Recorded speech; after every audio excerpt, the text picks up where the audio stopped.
Hello बच्चों, आज हम फिर से आए हैं आपके पास चैप्टर नंबर 2 लेके साइंस का, जिसका नाम है अमल, क्षार और लवण, जिसकी वर्कशीट नंबर 9 आपको 24 जुलाई को मिलेगी।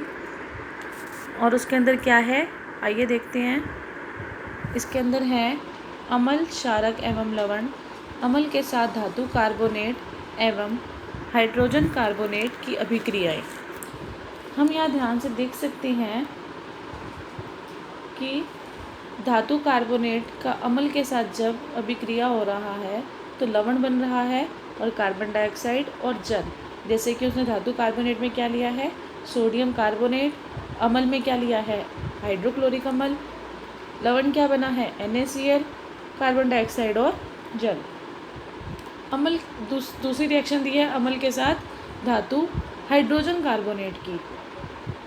इसके अंदर धातु हाइड्रोजन कार्बोनेट कौन सा है, सोडियम हाइड्रोजन कार्बोनेट, और अम्ल है HCl, और क्या बना है लवण में NaCl, carbon dioxide and water यानी कि जल।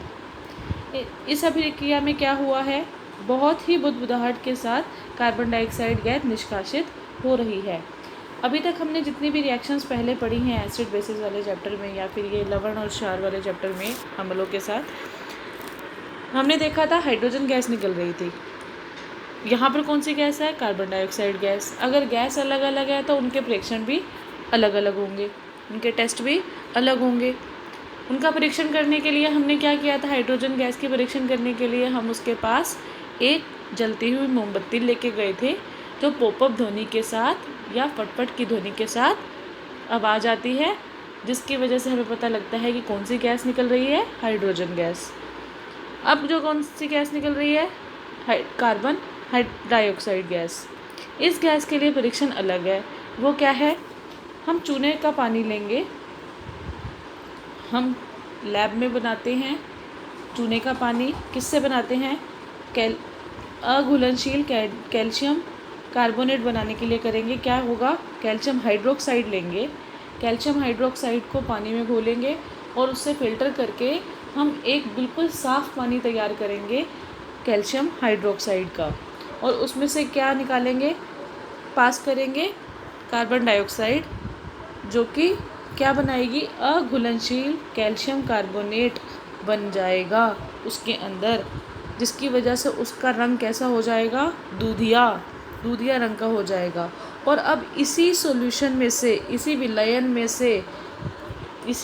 में से हम और ज़्यादा अधिक मात्रा में कार्बन डाइऑक्साइड गैस प्रवाहित करेंगे तो एक और चीज़ बनेगी, वो होगा कैल्शियम हाइड्रोजन कार्बोनेट। और इसकी वजह से, इस कैल्शियम हाइड्रोजन कार्बोनेट की बनने की वजह से इस विलयन का जो दूधिया रंग बना था वो भी गायब हो जाएगा। यहाँ लिखा हुआ है, इस चूने के पानी में कार्बन डाइऑक्साइड की अधिक मात्रा प्रवाहित करने पर दूधिया रंग घुलनशील कैल्शियम हाइड्रोजन कार्बोनाइड बनने के कारण गायब हो जाता है। ये जो था कैल्शियम कार्बोनेट, वो क्या था, अघुलनशील, इसकी वजह से दूधिया रंग था। लेकिन कैल्शियम हाइड्रोजन कार्बोनेट क्या है, घुलनशील, इसकी वजह से वो दोबारा से साफ पानी में परिवर्तित हो जाएगा। इसके बाद इसमें एक डायग्राम दिया हुआ है, चित्र है, ध्यान से देखेंगे। इस चित्र में परख नली में उसने धातु कार्बोनेट ली है और यहाँ पर लिया है हाइड्रोक्लोरिक अम्ल। हाइड्रोक्लोरिक अम्ल लेके धातु कार्बोनेट है यानी कि सोडियम कार्बोनेट, और यहाँ लिया है हाइड्रोक्लोरिक अम्ल। इसमें से कार्बन डाइऑक्साइड निकलेगी। कार्बन डाइऑक्साइड गैस जो निकल रही है उसे हम किस में से पास करा रहे हैं, कैल्शियम हाइड्रोक्साइड के विलयन में से और जिसकी वजह से उसका रंग कैसा हो जाएगा, दूधिया। क्यों, उसमें क्या बना है, कैल्शियम कार्बोनेट, वो क्या है, अघुलनशील। इस दूधिया रंग के होने की वजह से हमें यह पता चल जाता है कि कौन सी गैस निकल रही है, कार्बन डाइऑक्साइड। आगे देखते हैं हमारे इस स्लाइड में क्या आया है, इस वर्कशीट में क्या आया है।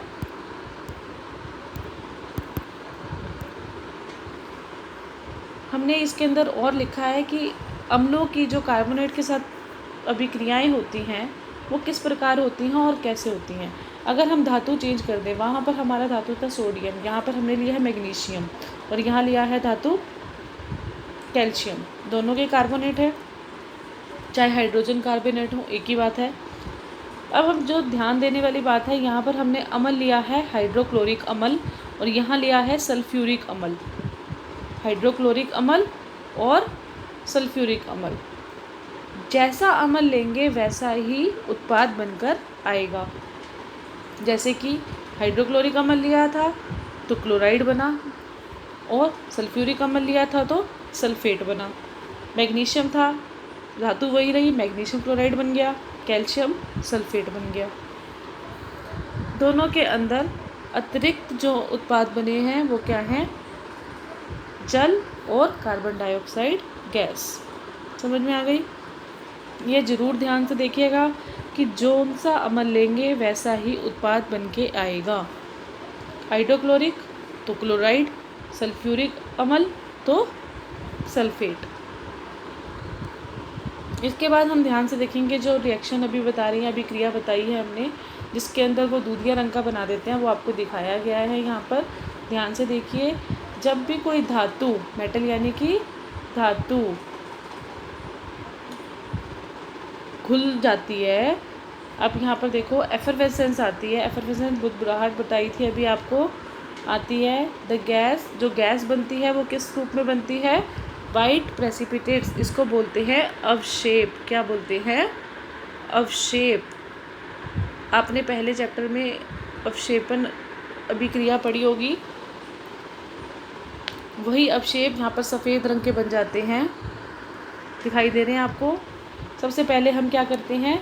कैल्शियम हाइड्रोक्साइड को पानी में घोलकर चूने का पानी बनाते हैं। चूने का पानी बनाया जिसको हम लाइम वाटर बोलते हैं। ये एक साफ़ पानी बन जाता है जब हम इसको छान कर निकालते हैं। इसमें से हमने कौन सी गैस निकाली? कार्बन डाइऑक्साइड गैस प्रवाहित करी, जिसकी वजह से इसके अंदर अवक्षेप बन गए और इसका रंग कैसा हो गया? दूधिया।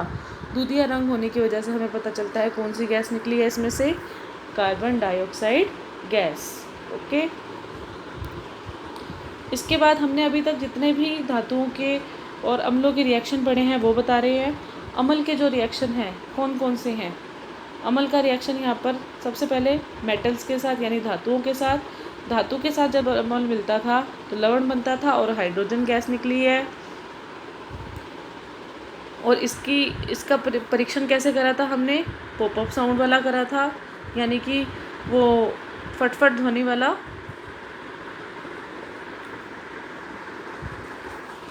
जब जलती मोमबत्ती लेके गए थे।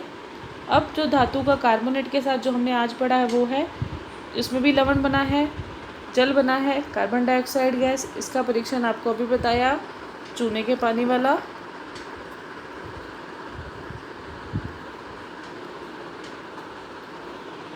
इसके बाद क्षारकों के साथ सिर्फ क्या बनता है? जल और लवण। तीनों ही तरीकों में आप ध्यान दे रहे होंगे क्या बना है? तीनों ही तरीकों में हमारे पास लवणों का निर्माण हुआ है। तीनों ही केसेस में अलग अलग चीज़ें बनी हैं। एक में हाइड्रोजन गैस है और एक में कार्बन डाइऑक्साइड गैस बनी है। दोनों के परीक्षण अलग हैं। कार्बोनेट जब होते हैं तो हमेशा ध्यान दीजिए कार्बन डाइऑक्साइड गैस निकलती है। अब जो एक इम्पॉर्टेंट बात है, ये पिछली बार जो वर्कशीट नंबर 8 आई थी उसके अंदर इतने अच्छे से नहीं बताई हुई थी, हमने सोचा इस बार बता सकते हैं हम आपको। सबसे पहले कोई भी धातु और अधातु, धातु जैसे कि चमकदार कोई भी चीज़ और अधातु जो चमकदार नहीं होती जैसे ये गैस वगैरह, आप इसके बारे में ज़रूर पढ़िएगा धातु और अधातु क्या होते हैं सबसे पहले। फिर आपको पता लगेगा कि ये धातुएं या अधातुएं अब ऑक्सीजन के साथ मिलकर अपनी क्या बनाती हैं? ऑक्साइडों का निर्माण करती हैं। जैसे कि यहाँ पर दिखाई दे रहा है आपको, ऑक्साइड का निर्माण कर रही हैं, दिखाई दे रहा है बच्चों? ऑक्साइड का निर्माण हो रहा है यहाँ पर, ठीक है। धातु की जब ऑक्साइड बनती है उसको हम बोलते हैं धात्विक ऑक्साइड, और जब अधातुओं की बनती है तो उसको बोलते हैं अधात्विक ऑक्साइड्स। अधात्विक ऑक्साइड जैसे कि इसमें जो धात्विक हैं, कैल्शियम है, जिंक है, बेरियम है, उन्होंने जल के अंदर घुलकर वो सारी की सारी मैक्सिमम जितनी भी जो इनकी ऑक्साइड्स होती हैं वो जल के अंदर घुल जाती हैं। वो जल के अंदर घुलकर क्या बना रही है, कैल्शियम हाइड्रोक्साइड। जिंक वाली बना रही है जिंक हाइड्रोक्साइड, बेरियम वाली बता रही है बेरियम हाइड्रोक्साइड। ऐसे ही अधात्विक में जो हैं गैसेस हैं, carbon dioxide gas, sulphurous gas और NO2 गैस, नाइट्रस गैस। ये क्या है, क्या बना रही हैं, carbonate, carbonic acid, hydrogen carbonate जल में घुलकर, ये जल में घुल के सल्फ्यूरस अम्ल, और ये क्या बना रही है, नाइट्रिक अम्ल। दिखाई दे रहा है, कार्बोनिक अम्ल, सल्फ्यूरस अम्ल, नाइट्रिक अम्ल। इसके बाद जब ये बन के आ जाते हैं, इनकी हाइड्रोक्साइड्स बन के आ जाती हैं, इनकी हाइड्रोक्साइड्स बन के आ जाती हैं। ये जो हाइड्रोक्साइड्स हैं ये पानी के अंदर क्या निकालती हैं, OH आयन।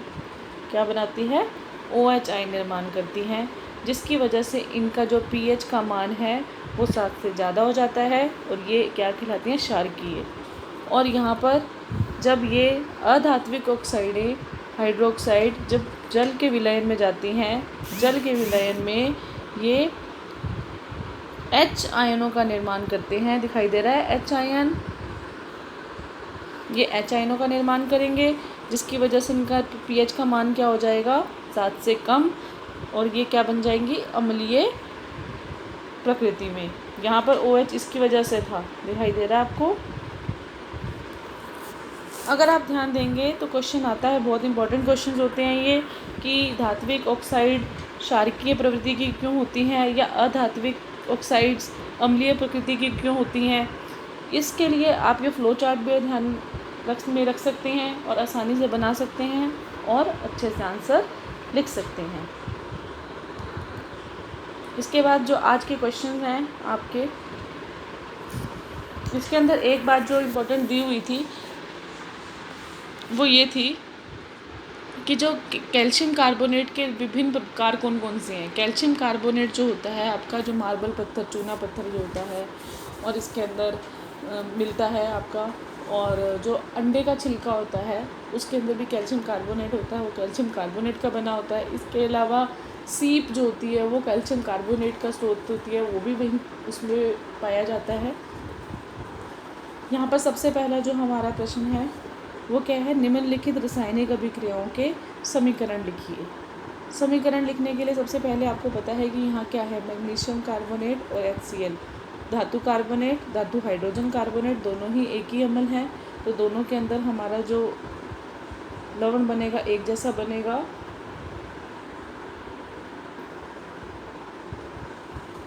मैग्नीशियम क्लोराइड बनेगा,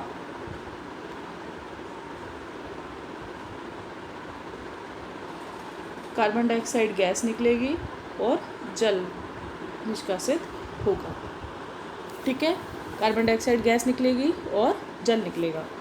इसके बाद ये बताना है कथन सही है गलत है। सबसे पहले है कैल्शियम कार्बोनेट तनु HCl के साथ अभिक्रिया कर कार्बन डाइऑक्साइड गैस निष्कासित करता है, सही बात है।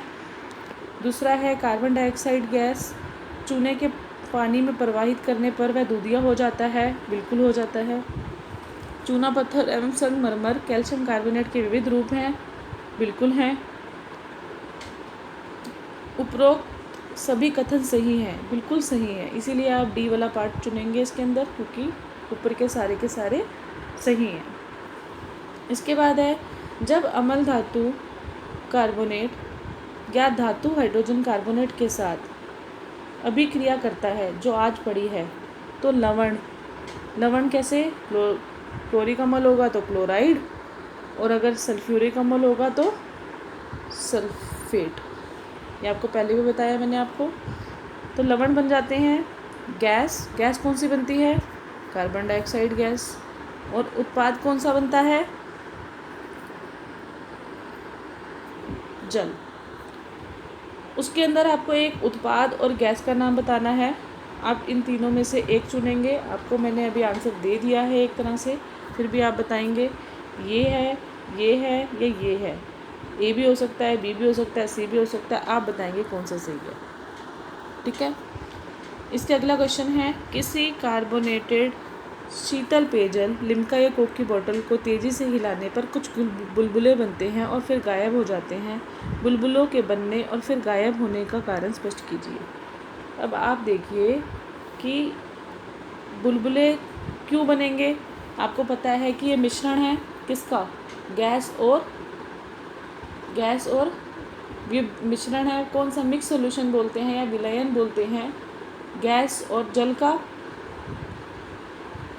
हाँ जी, गैस और जल का, जिसके अंदर कौन सी गैस डाली हुई है, कार्बन डाइऑक्साइड गैस को प्रेशर से भरा हुआ होता है, जोर लगा के भरा होता है, दबाव में भरा जाता है, तापमान कम करके और प्रेशर दबाव को ज़्यादा करके इसमें भर दिया जाता है कार्बन डाइऑक्साइड गैस को। जब हम हिलाते हैं तो बुलबुलों के साथ गैस निकलने की कोशिश करती है बाहर, जिसकी वजह से बुलबुले बन जाते हैं। जब गैस निकलने की कोशिश करती है तो अपने साथ थोड़ा सा जल लेके जाती है तो बुलबुले बन जाते हैं। थोड़ी देर बाद गैस आराम से बैठ जाती है तो बुलबुले भी बनने बंद हो जाते हैं। ठीक है, जब सीधे रहता है पानी, उसके अंदर से कम गैस बाहर निकलती है। ओके, तो बेटा ये थे आपके आज के क्वेश्चन आंसर्स जो हमने इसके अंदर देखे। नेक्स्ट वर्कशीट आएगी तो हम नेक्स्ट करेंगे। ओके, बाय, थैंक यू बेटा।